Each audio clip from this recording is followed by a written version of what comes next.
Trump spent years promising no more endless wars.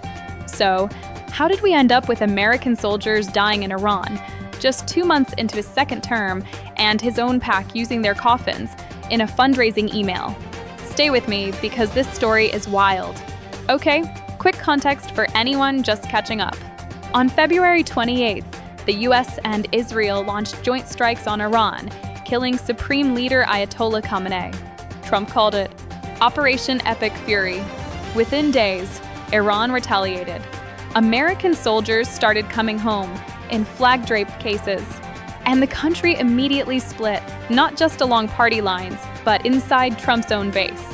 Let's get into the numbers because they're pretty striking. Multiple polls, NBC, PBS/NPR, Quinnipiac, all show the same thing. Over half of Americans oppose this war.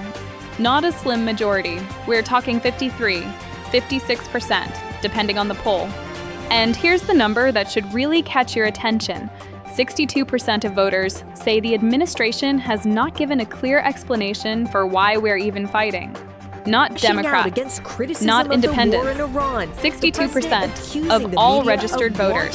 Think about that. You can disagree on whether a war is justified, but if more than half the country doesn't even understand why we're in it, that's a communication failure at a minimum and a leadership crisis at worst.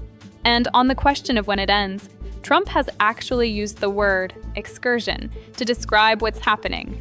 An excursion. 7 American service members dead. About 140 troops wounded.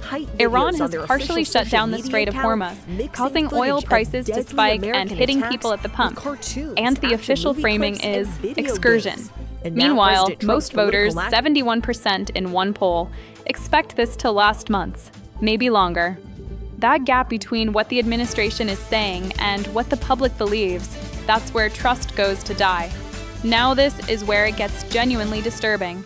The official White House social media accounts, not some fan page, the official accounts, have been posting hype videos mixing real war footage with clips from video games, cartoons, movies, even anime. One video ends with a flawless victory voiceover, like a video game. Another starts with a Grand Theft Auto intro.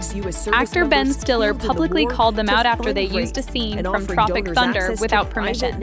His response, war is not a movie. A political scientist compared the whole approach to pro wrestling, not about the conflict, about the spectacle. And here's what makes it worse. A senior Republican Senate aide reportedly called the videos, quote, badass. So this isn't accidental. This is the strategy. But then, and I want you to hear this clearly, Trump's PAC, called Never Surrender Incorporated, sent out a fundraising email. The photo in that email was taken at Dover Air Force Base during the dignified transfer of 6 soldiers killed overseas. Flag-draped transfer cases in the background.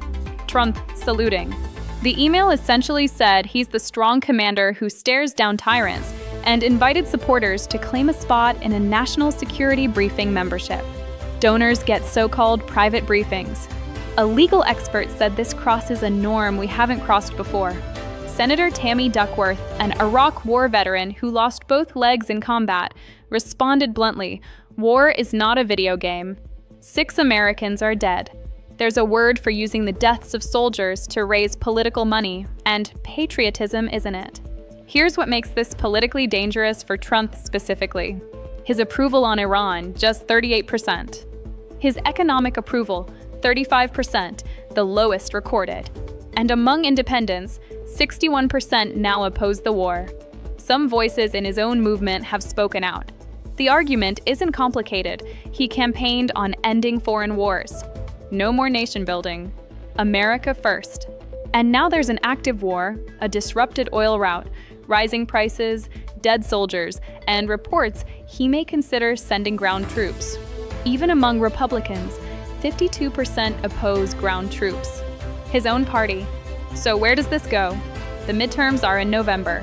Opponents are already building their message around costs, casualties, and broken promises. If more soldiers die, if gas prices keep rising, and if no clear victory emerges, this war could become a political albatross. But here's my honest question to you, and I really want to know. Do you think Iran posed a real threat that justified this? Or do you think Trump broke the promise that got him elected? Tell me in the comments. I read them. Microphone.